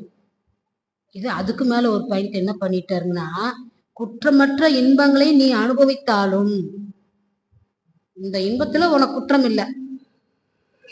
கோற்றப்பட்டாதானே துன்பம், தியானம் பண்ண இன்பம் தானே. இதுவும் ஒரு போதை, அதுவும் ஒரு போதை. ஆனா இந்த போதைக்கு அந்த போதைக்கு வித்தியாசம் இருக்குது. நான் தியானம் பண்றேன் அப்படின்றதுக்காக நான் என்ன பண்ணக்கூடாதுங்க, மற்றவர்களுக்கு செய்ய வேண்டிய கடமையை தவறுனேன்னா நான் தியானம் செய்யறதுல எந்த விதமான மகிழ்ச்சியும் இல்லைங்கிறார். இன்னா செய்தாருக்கும் இனிவை செய்யாக்கால் என்ன பயத்தோ சால்புன்ட்டார். அப்ப நீ தவமெல்லாம் பண்ணிட்டு யாராவது தப்புன்னா அவங்களுக்கு நீ மன்னிக்கலைன்னா தவத்தினால எந்த விதமான பயனும் இல்லைங்கிறார். இதே வேதாத்தின் என்ன சொல்றாருங்க, குற்றவாளி பாவி என்று யாரும் இல்லை, குறைகளுக்கு காரணமோ பழைய சமுதாயம். கட்டிடுவோம் புதிய கல்வி கருத்து மேலாம் கடமையை தெரிந்து செய்வோம். உற்ற செல்வம், உடல் உழைப்பு, அறிவு இவை கொண்டு உலக உதவி அருள் தொண்டாற்றி மகிழ்வோன்ட்டார். இப்ப மகிழ்ச்சி எங்கெங்க? மற்றவர்களுக்கு உதவி செய்யறதுலதான். அதனாலதான் நம்ம மன்றத்துல என்ன பேச்சுங்க? சர்வீஸ். அத தமிழ்ல சர்வீஸ். தாய்மனோர் அதான் சொல்றாரு, கொண்டு வந்த பாவத்தை தொண்டு செய்தால் போகுங்கிறாரு. அப்ப உலகு உதவி தொண்டாற்றி மகிழ்வோன்ட்டார். தொண்டாற்றின்ட்டார்.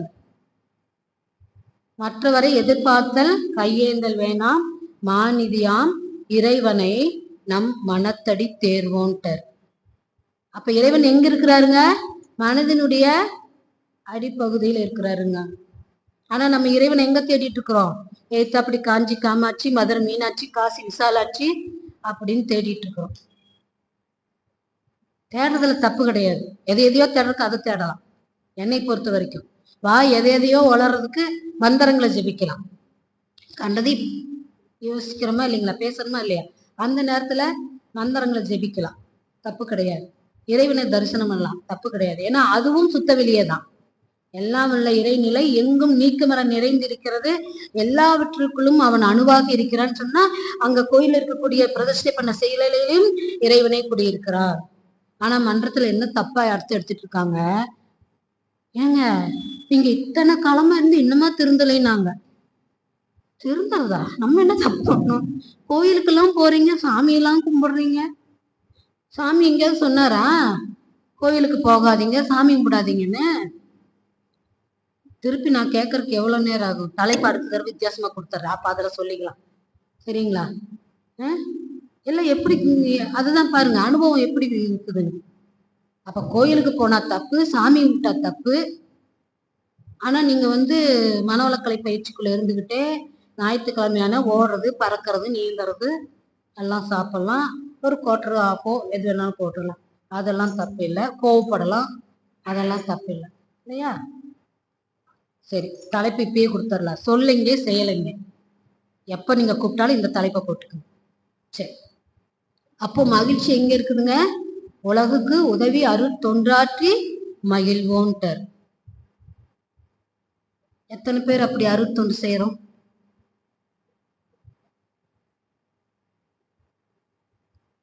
அது உண்மையாக மனதார ஆத்மாத்மா செய்யறோம்னா கொஞ்சம் சுயநலத்தோட செய்யறோம், இதுதான் உண்மை. ஆனா சுவாமி அந்த சுயநலம் ஓகேங்கிறார். ஏன்னா அது பொது நலத்தோட கருதி வருது.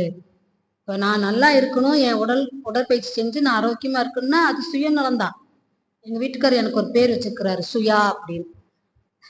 காலையில எந்திரிச்சோனையும் உடற்பயிற்சி, தியானம், கண்ணாடி பயிற்சி, பூஜை, அது இதுன்னு உன் வேலையிலேயே பார்த்துட்டு இருக்கிற. அப்ப நீ ஒரு சுயா அப்படின்ட்டாரு. அது அது பொதுநலம் தானே. இப்ப நான் அப்படி செய்யறதுனால அவருக்கு எவ்வளோ மணி சேவ் ஆகுதுன்னு அது தெரியாதல்ல அவருக்கு. இப்ப இல்லைன்னா என்ன செய்யலான்னு வச்சுக்கோங்க, அந்த ஏஜ் வரணும்னு முதுமை வரதா செய்யும். அப்புறம் முதுமைக்கு உண்டானதெல்லாம் வரும். ஏற்கனவே கர்ம பதிவுன்னு இருக்குது. இப்ப எங்க அம்மாவோட ஜெனட்டிக்கெல்லாம் எனக்கு வந்துருச்சு. இப்ப நான் எங்க அம்மா போய் திட்ட முடியுமா? ஏமா இத்தனை பேர் இருக்கீல, எனக்கு மட்டும் ஏமா உன்னோடது வந்துச்சு அப்படின்னா, எங்க அம்மாவோட குரோமோசோம் எனக்கு நிறைய இருக்கு. காலையில ஐயாட்ட கேட்டேன், ரமேஷ் ஐயாட்ட, ஐயா இவ்வளவு பயிற்சி பண்ணி சின்ன சின்ன பிரச்சனைகள் இருக்குது, உங்க அம்மாக்கு இருந்துச்சா? எஸ். அப்ப வரும், போயிட்டே இரு, முடிஞ்சு போச்சு. இப்ப நான் யாரை நொந்துக்கிறது? சுவாமி ஒரே வார்த்தை சொல்லிட்டாரு, நீங்க யாரையாவது நொந்துக்கணும்னா உங்களுடைய கர்மாவை நொந்துக்குங்கன்ட்டாரு. ஓ, எத்தனை நாளைக்கு நான் என் கர்மாவை நொந்துக்கு? எங்க வீட்டுக்காரர் நொந்துக்கிறதுனா எனக்கு ரொம்ப சந்தோஷம். யோ, ஒரு கீரை பார்த்து வாங்க தெரியுதா? ஒரு காய் வாங்க தெரியுதா? ஒரு பழம் வாங்கிட்டு சொன்ன, ஒரு இளநீ வாங்கிட்டு வரும்போதே நான் என்ன சொல்லியிருக்கேன், கொஞ்சம் தேங்காயோடு இருக்கிற மாதிரி பார்த்து வாங்கிட்டு வாங்கன்னு எத்தனை நேரம் சொல்றேன். இதையே நான் செய்தேன்னு வச்சுக்கோங்க, அதுல எனக்கு குறையலாம் தெரியாது. நான் என்னை எத்தனை நாள் நொந்துக்குவேன்? பேசாம விட்டுட்டு போயிடுவேன்ல. அப்படிதான் சாமி எல்லாத்தையும் பார்க்க சொல்றாரு. தன் உயிரை போல பிற உயிரையும் கருதும் பொழுது எங்க இருக்காதுங்க, குற்றம் இருக்காதுங்கிறாரு. அப்ப இப்ப யோசிச்சு பாருங்க, தேடல் எவ்வளவு பெரிய விஷயம். எதை தேடுகிறோம்? எதை தேடுகிறோம் என்று தெரியாமலே தேடிக்கொண்டிருக்கிறோம். அப்ப தேடுகிற பொழுது கிடைக்கக்கூடிய அனுபவங்களை தக்க வைத்துக் கொள்கிறோமானா அதுவும் கிடையாது, விழிப்பு நிலை இல்லை. சரி, தேடின அனுபவத்துல ஏதாவது மகிழ்ச்சி இருக்கும். வாழ்க்கை துணை எல்லாருக்குமே ஏதாவது ஒரு வகையில நல்லது செஞ்சிருப்பாங்க. அந்த நல்லதை மட்டும் நினைச்சு பார்த்துக்கிட்டு சந்தோஷப்படுறோமா? கணவனால மனைவிக்கு, மனைவினால கணவனுக்கும் எத்தனை நன்மைகள் கிடைச்சிருக்கும். அதை என்னைக்காவது நினைச்சு பாக்குறோமா? சாமி அதுக்கு உதாரணம் சொல்லுவாங்க. ஒரு மனைவி கணவனை பத்தி புகார் கொடுத்துட்டே இருந்தாங்க. ஏமா அவர் உங்களுக்கு ஒண்ணுமே நல்லது செய்யுது இல்லைங்க, நான் படிக்காம வந்தேன், இவங்களை கட்டினதுக்கு அப்புறம் நல்லா படிச்சேன், இதை இப்போ டிகிரி படிச்சேன், இன்னும் மேற்கொண்டு படிச்சேன், வேலைக்கு போறேன், அவரு தான் கொண்டு போய் விடுறாரு, அவர் தான் கையில ஏமா இத்தனை செய்யறாரு இல்லைங்களா? ஆனா நாம என்ன பண்ணுவோம், நல்லதெல்லாம் விட்டுட்டு மைனஸை மட்டும் கண்ணில் போட்டு அது லென்ஸ் வச்சு பார்த்துட்டு குறை சொல்லிட்டே இருக்கும்போது மகிழ்ச்சி இருக்காது. அப்ப நிறைவாக நமக்குள்ள தேடல் எதை பத்தி இருக்க வேண்டும்?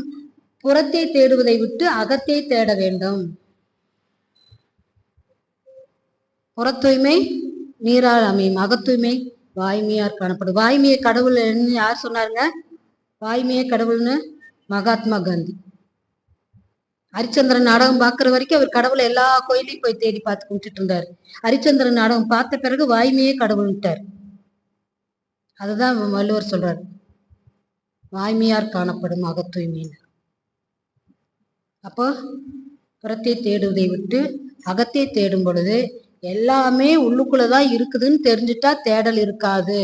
அப்ப அதுல கிடைக்கக்கூடிய அனுபவம், அதன் மூலமாக கிடைக்கக்கூடிய மகிழ்ச்சி நம்முடைய இறுதி காலம் வரைக்கும், அதாவது அந்திம காலம் வரைக்கும் அந்த அனுபவம் மகிழ்ச்சியாக இருக்கும்னு சொல்றாரு. அப்படிப்பட்ட மகிழ்ச்சிக்காக நாம் தேட வேண்டும் அப்படின்னு சொல்றாரு. ஆனா இப்ப போனோனையுமே இதுக்கு உணவு தேடுவோம் இல்லைங்களா? சாமி உண்டு திறந்து உறங்கவோ பிறந்தோன்னு. ஆனா அதுவும் வேணுமாத்தானே இருக்குது.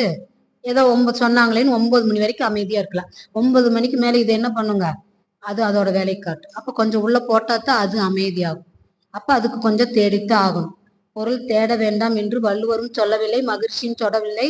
மகிழ்ச்சி என்ன சொல்றாருன்னா, அவரவர் தேவைகளை அவர்கள் நிறைவேற்றிக்குள்ள அவரவர்கள் உழைப்பு கொடுத்தே ஆகணும்ட்டார். அதனால உழைப்பு வேண்டும் தான், பணம் வேணும் தான். ஆனவே அதுவே வாழ்க்கை அல்ல. வாழ்க்கை முழுமை அடையணும்னா தேடல், அனுபவம், மகிழ்ச்சி, இந்த மூன்றும் அவசிய தேவைன்னு சொல்றாரு. அப்ப கடைசியா ஒரு கவியில முடிச்சார். இன்ப ஊற்றாய் நிறைந்த இறைவா, அன்பு ஊற்றாய் பெருகும் தோற்றங்கள் அனைத்துள்ளும் அறிவாய், இன்ப ஊற்றாய் நிறைந்த இறைவா, உணர்ச்சியாய் சிந்தனையாய் உள்ளதே அறிவென்று உணர்ந்திருந்தேன் பல நாள், மேலும் உண்மை விளங்க உனது திருநிலையே அறிவு என உணர பெற்றேன். இன்ப ஊற்றாய் நிறைந்த இறைவா, ஆதிநிலை வெளியில் அறிவும் விரைவுமாக அடங்கியுள்ள அணு முதல் அனைத்துள்ளும் நீதி நெறி ஒழுங்கமைப்பாய் நேர்முக காட்சிகளாய் நிறைந்த திருவருளை நினைக்க நினைக்க என்னுள் இன்ப ஊற்றாய் நிறைந்த இறைவா, பரம அணு முதலாய் பார்வின் மீன் அனைத்தும் பம்பரம் போல் சுழன்று மிதந்துருண்டின் நில்லாகும் தரம் அறிவே என்னும் தற்பரனாய் உன்னை என்னுள் உணர பெற்றேன். இன்ப ஊற்றாய் நிறைந்த இறைவா, உன்னிலே நான் அடங்க என்னுள்ளே நீ விளங்க உனது தன்மைகள் மிளிர எனது உள்ளம் தூய்மை பெற்றே. உன்னிலே நான் அடங்க என்னுள்ளே நீ விளங்க உனது தன்மைகள் மிளிர எனது உள்ளம் தூய்மை பெற்றே. இன்னும் வேறென்ன வேண்டும் இப்பேறு பெற்ற பின்னர் எடுத்த மனித பிறப்பு எய்தியதே முழுமை. இன்னும் வேறென்ன வேண்டும் இப்பேறு பெற்ற பின்னர் எடுத்த மனித பிறப்பெய்தியது முழுமை. வாழ்க வளமுடன். எல்லாம் உள்ள இறையர்களும் குருவர்களும் துணை நிற்க.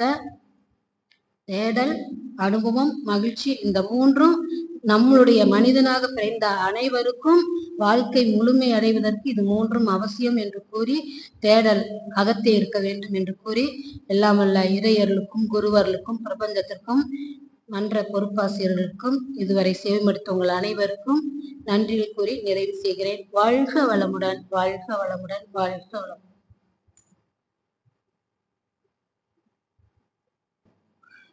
சான்றோர் மக்களே, இதுகாலம் 1 மணி நேரத்திற்கு மேலாக பேராசிரியர் பெருமகனார் மிக சிறந்த வேதாத்திரிய கருத்துக்களை, வேதாத்திரிய தத்துவங்களை, வாழ்வியல் வழிமுறைகளை, பொதுவாக அம்மையார் பேசிய பேச்சில் வந்து குடும்ப அமைதி, மன அமைதி, எல்லாமே குடும்ப ஒற்றுமை போன்ற பல்வேறு வாழ்வியல் தத்துவங்களை மிக விளக்கமாக சொன்னார்கள்.